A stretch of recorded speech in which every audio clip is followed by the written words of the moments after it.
Depuis plusieurs années, des États membres ont réintroduit des contrôles aux frontières intérieures pour différents motifs, notamment le terrorisme ou les flux migratoires.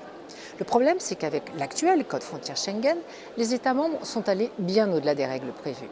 À tel point que des citoyens ont saisi la Cour de justice de l'Union européenne dont la réponse a été très claire. Les États membres qui ont réintroduit des contrôles pour des périodes au-delà de 6 mois contreviennent aux règles de l'Union. Notez que plusieurs États membres, dont un en forme d'hexagone, ont eu des contrôles aux frontières pendant plus de 7 ans.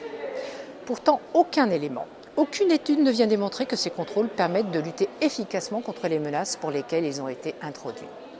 C'est dans ce contexte complexe que la Commission européenne a décidé de proposer une réforme du Code en 2021.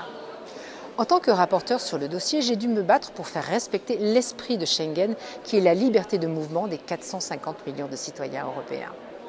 Ce texte a cristallisé les oppositions au Parlement, avec une ligne de fracture claire entre d'un côté la droite et l'extrême droite, et de l'autre la gauche, auquel j'adjoins les libéraux.